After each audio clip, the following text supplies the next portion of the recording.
It's been obviously fantastic, and she's been a little joy of heaven, but at the same time, it is more responsibility. They didn't get to say goodbye.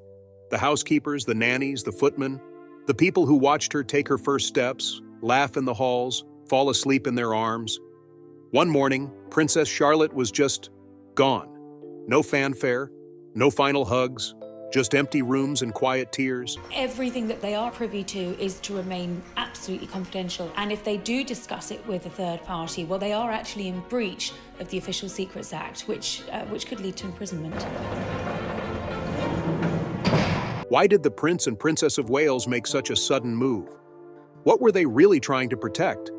And what does this silence say about how they're raising the next generation of royals? This is the story behind the goodbye no one saw. Charlotte Elizabeth Diana of Wales was born on May 2, 2001, and spent most of her childhood in apartment 1A. It was more than just a royal home. It was where she took her first steps, spoke her first words, and experienced many other important events that only close family and friends would remember. Staff who had worked with the Wales family for years had seen her grow from a baby to a kid who was ready for school. She was more than just a princess to them. She was someone they had grown close to, a child they really cared about. It had been quietly planned in the background that the move would happen. There were no rituals or public goodbyes. As soon as news stories came out, the family was already gone. In August 2012, Prince William and Princess Catherine decided to move their family to Adelaide Cottage on the Windsor grounds. The reason given was simple. They wanted to give their kids a more calm and stable upbringing away from all the attention that living in downtown London brought all the time. In September, Charlotte, her brothers George and Louis, and she would all start going to Lambrook School in Berkshire. A lot of people thought this was a good choice, but for the people who worked at Kensington Palace, it was the end of a very personal story. Charlotte had become a much-loved figure in the house over the years.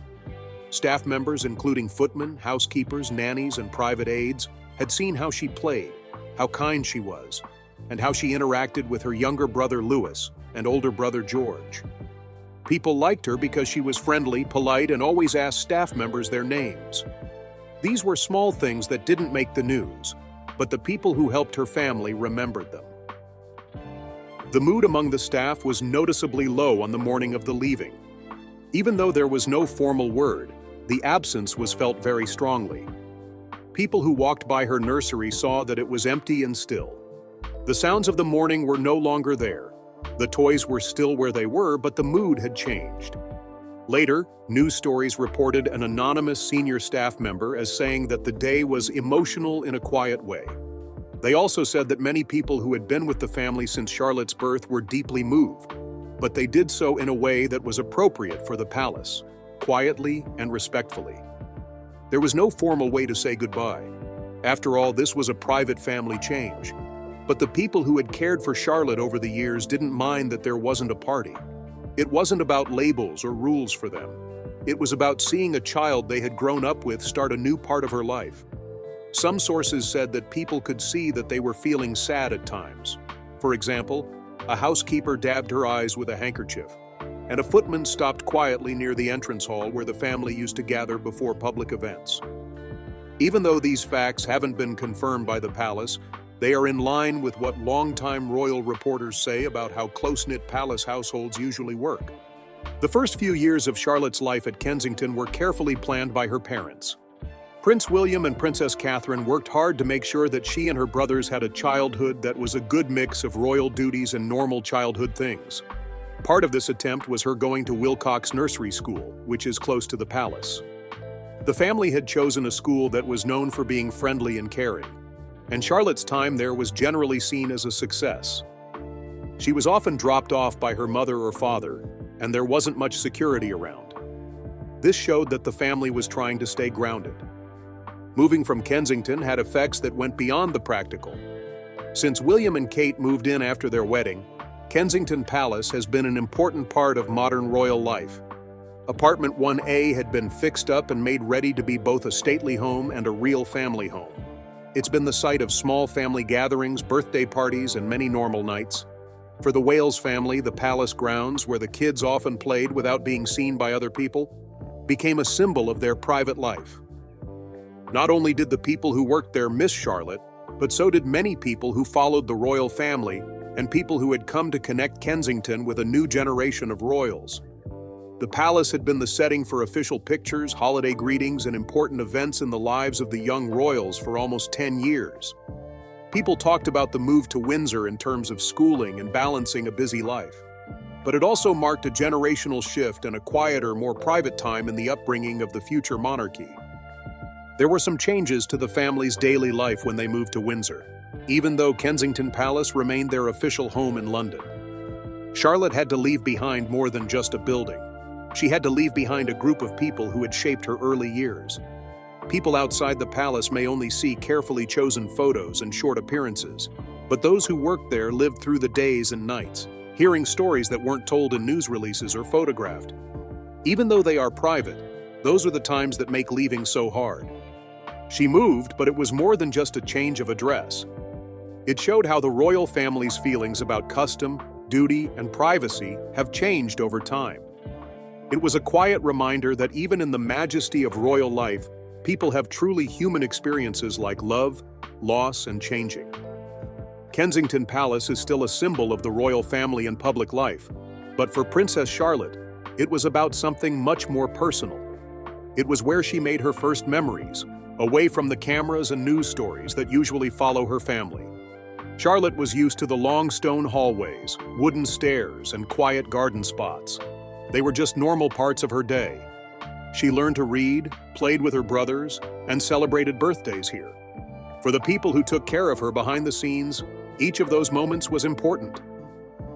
Over the years, Charlotte grew up with the palace staff keeping a close but quiet eye on her.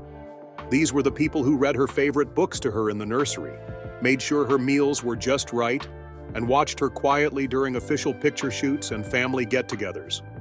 People who worked at Kensington shaped her early life, even though most people didn't see them. Their presence gave us structure, comfort, and mental safety. There were also ties between the family and those around them, just like with any child who grew up in a close-knit family. It's not unusual for royal homes to work like big families. A lot of public protocol is based on formality, but everyday life in a royal residence can be very social. The staff gets used to the people they serve's habits and personalities over time.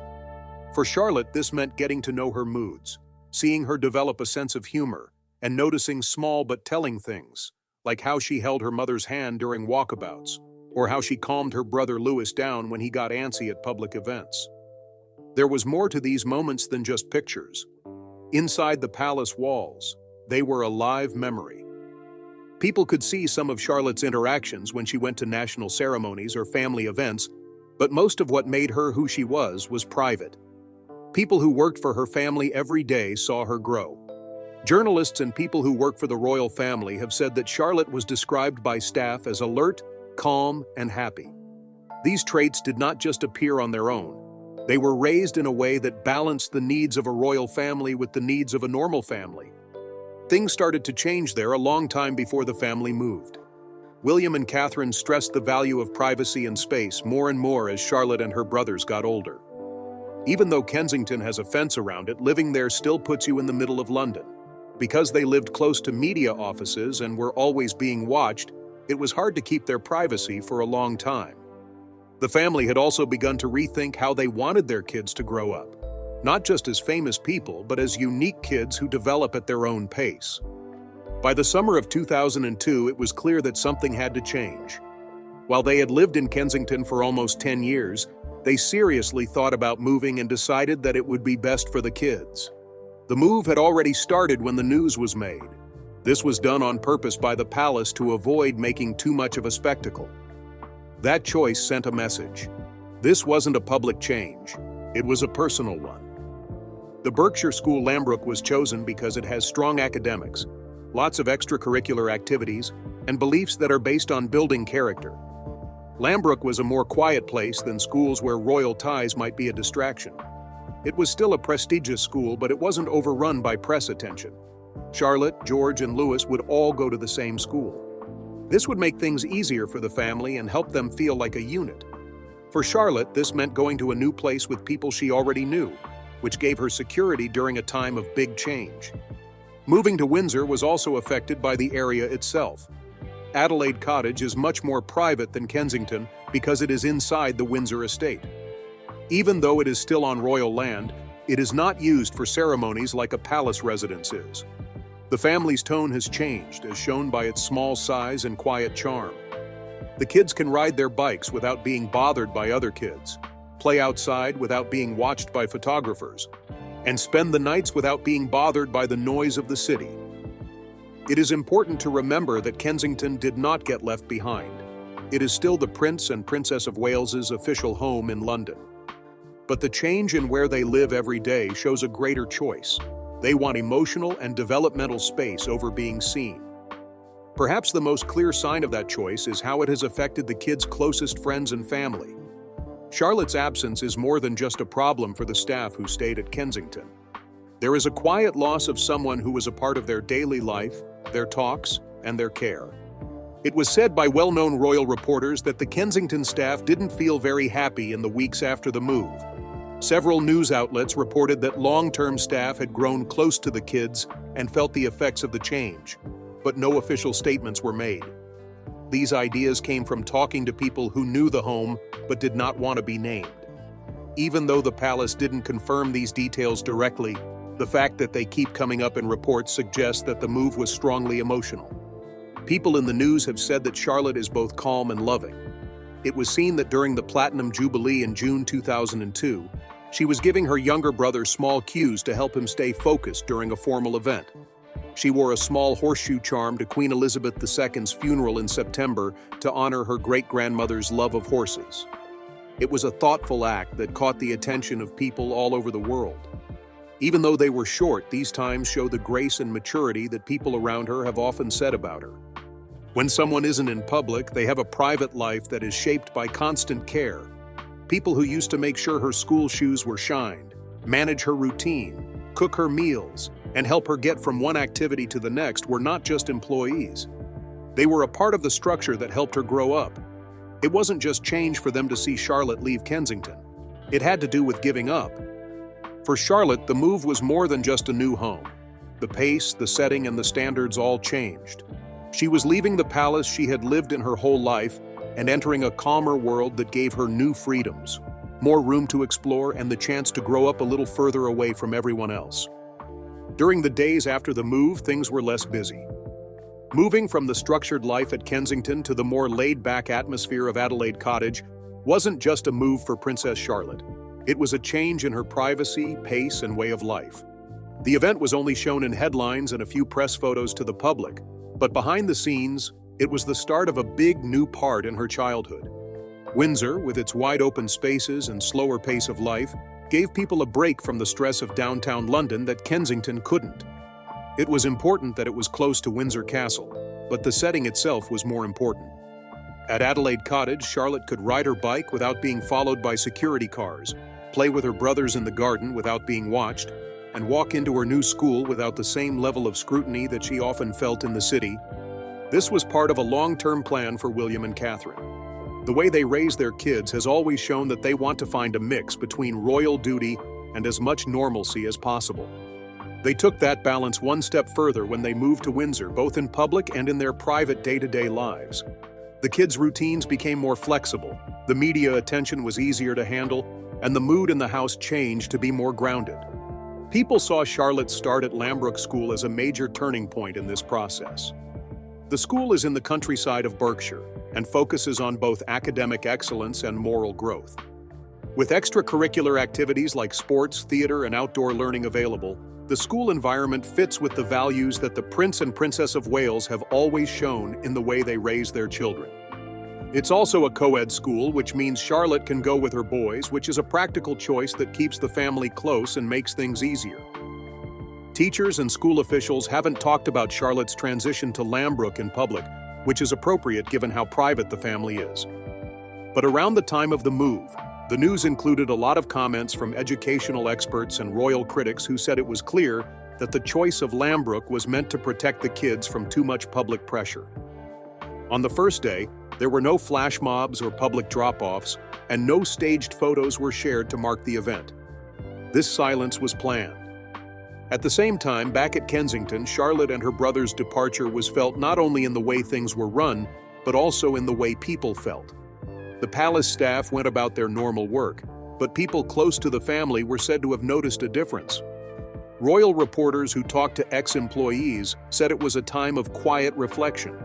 Some people thought that the kids' exit marked the end of an era, but not in a religious or formal way. They thought of it in terms of the daily rhythm that had included the sound of kids walking, school bags by the door, and birthday parties being planned in the palace kitchens. Even though there were no official comments about how the staff felt, several news outlets quoted anonymous sources with knowledge of the household as saying that long-term members were especially moved by the change. These were Charlotte's nannies, helpers, and housekeepers who had been there from the beginning of her life and helped raise her during some of her most important years. The emotional tone of the move wasn't talked about in press meetings, but people who paid close attention could feel it. Charlotte did not say goodbye to the people before leaving Kensington. Nothing sad or emotional was shown to the whole world as a goodbye. But even though it was quiet, it had a deeper meaning. The lack of spectacle hinted at something more personal, an understanding that not all changes need to be seen by everyone, and that sometimes are better remembered than captured on film. People who follow the royal family saw this as another change in how the younger generation is being raised. The choice to move to Windsor is a break from older customs that kept royal children in the public eye all the time. Instead, Charlotte's upbringing seems to have been shaped by a desire for personal growth over public appearance and emotional stability over formal visibility. The royal family has always been able to adapt to new situations, but what makes this chapter unique is that they are making a conscious effort to give children space, both physically and emotionally. As for Charlotte, this meant leaving behind not only the house she knew, but also the staff, routines, and surroundings that had shaped her early life. In quiet ways, her world grew at Windsor. Every day didn't start at the exact time it was supposed to. Instead, there were slower mornings, walks through the yard, or quiet breakfasts with the family. There are still some public tasks that the family has to do, but the line between private and official has become more clear. People can still see Charlotte at big national events, but not as often and with more purpose each time. People who see her in public often say that she is steady, calm, and aware of what's going on around her. She curtsies without being asked, treats senior royals with care, and comforts her brothers when they need it. All of these actions are caught on camera in brief moments at high-profile events. These actions don't count as achievements. They seem to be the result of stable parents, a safe environment, and exposure that was carefully controlled. The media has often said nice things about her by comparing her to Princess Diana and Queen Elizabeth II. This is to show how kind she is while also being strong. Even though these similarities are polite, they are based on what other people have seen, not on personal access.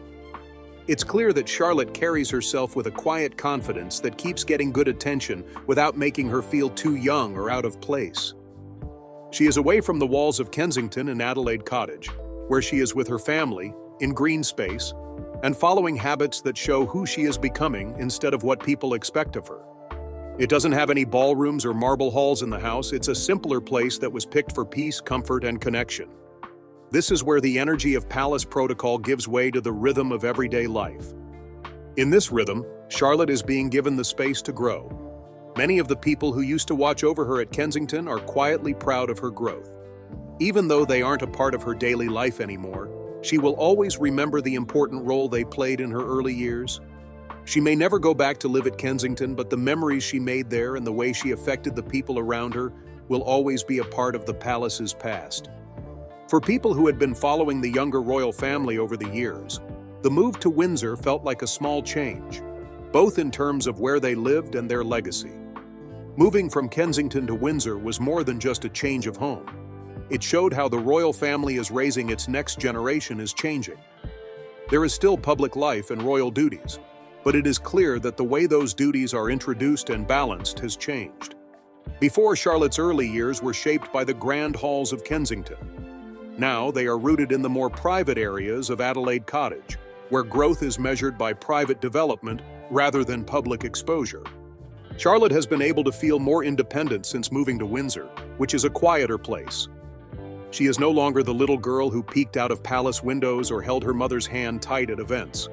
She is now 10 years old. She is part of a new royal model that quietly makes her ready for duty, while keeping people from prying too much into her childhood. In this setting, the focus is not on preparing her for high positions, but on helping her think, feel, and lead in ways that are true to herself. The way she lives at Lambrook School supports the same idea.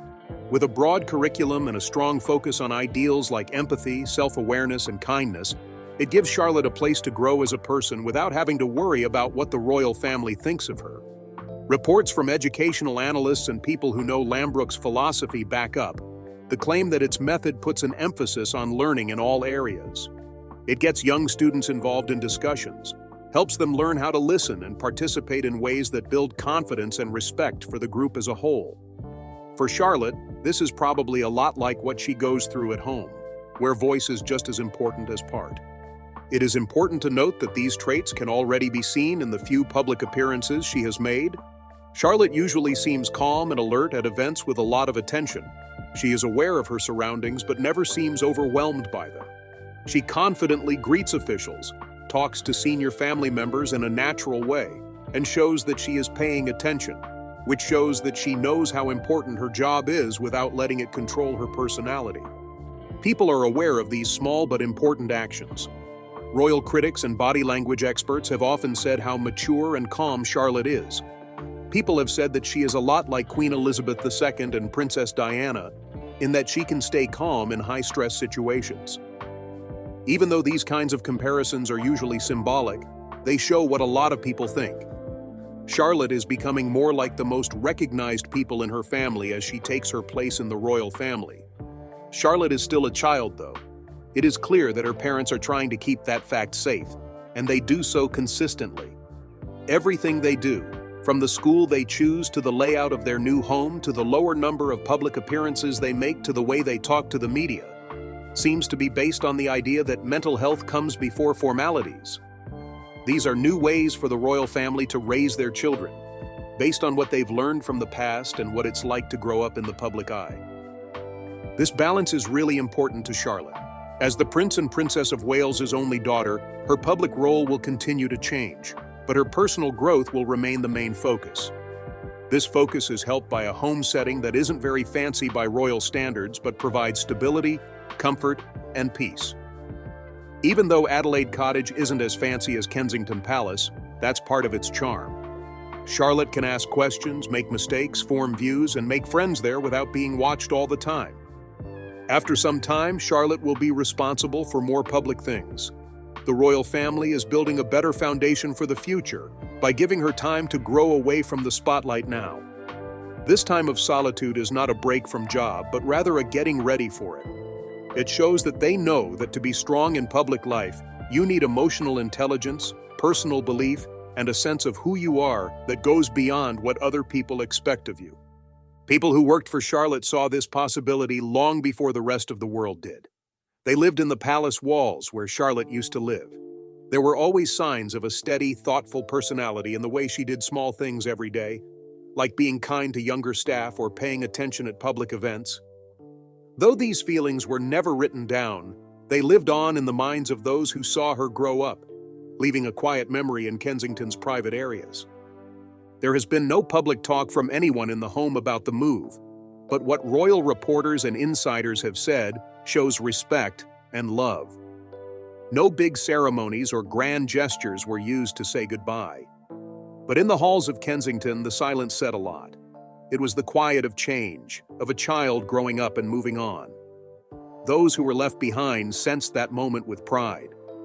Charlotte will remember her time at Kensington for a long time, and it will be an important part of her story. In her early years, they were a part of the places she played, the people who helped her, and the daily routines that gave her structure and comfort. The scenes shown here were not caught on camera or shared on government accounts, but they are real. They give her a past that she will always have with her, no matter where she lives. This part of her life, which takes place in Windsor, shows a different side of royal life. It's not as ceremonial, but it's more real and deeply planned. There is no doubt that Charlotte will become more well-known in the years to come. That time will come, though, after being given the chance to grow at her own pace and being cared for by a family that values both custom and change. At Adelaide Cottage, Princess Charlotte's days are less showy and more free for natural growth. She is no longer in the formal rooms and historic hallways of Kensington Palace. Moving wasn't just a change of scenery, it was also a well-thought-out move toward a calmer, more balanced life, one that still carries the weight of royal history, but gives people the chance to breathe outside of its constant demands. Charlotte and the rest of the royal family will be able to live their lives with more purpose and less interruption. Charlotte doesn't walk the shiny floors of apartment 1A every morning or say hello to longtime employees as she goes through the palace halls, but her time at Kensington hasn't gone away. It lives on in the memories of the people who worked for her and in the way she acts now. Dropping off the kids at the nursery, getting ready for school, and playing in the private gardens in the afternoon used to be her daily routine. Now, it's part of a deeper base that helps her stay calm in public and at ease in private. The change was big for the people who worked directly with the Wales kids, especially Charlotte. They never just had to keep things in order or stick to schedules at work. It had to do with being present, with being there for the little things in a child's life that are often missed. They helped Charlotte with hair ribbons before going on family trips, made meals that she liked, and were there for her when cameras were around. All of these things were part of a bigger rhythm that shaped Charlotte's early life. After the move, the palace hasn't said anything official about how the staff's emotional reactions to the move were. Still, the way the news talked about Charlotte's departure and the thoughts of people who have covered the royal family for a long time suggest that it was very sad. Not because it was widely known or advertised, but because it happened quietly and without much fuss, marking the end of a real part of human history. There isn't an empty hall in Kensington when Charlotte isn't there. Her absence is the kind that stays in your mind. People remember her laughing in the garden, her soft footsteps on the marble floors, and her happy waves to staff as she walked through the halls. Not because they were recorded for posterity, but because they were real and personal to those who saw them. People are still interested in Charlotte's story as she grows up. More and more, her maturity and awareness are being noticed when she goes to official events. People who see her often comment on how calm she is, how well she behaves in formal situations, and how well she can talk to people who are much older than her. But what stays the same is her grounded presence, which seems to be shaped less by rules and more by principles. This is due in large part to the careful method her parents have taken. Prince William and Princess Catherine have stayed true to their promise to raise their children with clear lines between their public duties and their own personal growth. They have tried to keep them from being exposed without a reason, while still letting them know what their roles and responsibilities are. For Charlotte, this means being a part of royal life with honor without giving up the childlike qualities of her age. The balance between her private and public roles is expected to change over time. As she gets older, she may make more public appearances, take part in more charity events, and be more noticeable. But for now, her world is still made up of her family, school, and the principles she learns at home. Like any other child, she has routines during the day, like studying, playing, spending time with her siblings, and making friends. Charlotte is said to be doing very well at Lambrook School. Even though the school keeps student information private, the way it is set up helps students grow in a way that fits with her family's values. Character, leadership, and kindness are stressed a lot at school. This promotes a power that isn't so much about status, but about substance. And in that place, Charlotte seems to be doing well without the stress of always being seen. For most people, this part of her life may not seem important. There are fewer news stories about her, fewer arranged photos, and fewer chances to keep up with her daily activities. But she is choosing to let her grow at her own pace, which shows in her quiet exterior. She is not being trained to play a part. Instead, she is being carefully and thoughtfully helped to understand it. Kensington Palace has had an effect on her life and will continue to do so. That's where Charlotte first learned the rhythms of royal life, not from lessons or speeches, but from just living it. She learned what it means to live with both privilege and duty, from the friendly staff to the strict rules of ceremonial days. The memories of those early years are not going to go away. They will help her when it's time to come forward in a bigger way. Because of her family and the stability of her environment, she will continue to grow away from the attention of the world until then. Moving to Windsor has made it easier for that growth to happen on its own. She has had time to learn, play, and be a kid because of it. It has also given her the skills she needs to take on more in the future, with the same quiet respect she has already shown. It may not have been a big deal for the people who used to work with her at Kensington, but they were still sad when she left. No big speech or farewell on the steps of the house were given. One day, the doors softly shut behind her, and the palace went back to its normal routine, though it was different because she had been there. Charlotte may have to go back to Kensington for work in the future, which will bring back memories from her childhood. Though the person she was that ran through those hallways, sat cross-legged in the nursery and ate food with staff in the mornings is no longer with us. So even though Charlotte didn't say goodbye in the usual way, those who knew her best inside the palace walls have missed her a lot. There will be no big news or formalities at this goodbye. Instead, there will be thought and the knowledge that she left not only as a kid, but also as a growing person moving on to the next part of her life. That's the end of today's movie. If you've made it this far, be sure to watch more movies on the channel.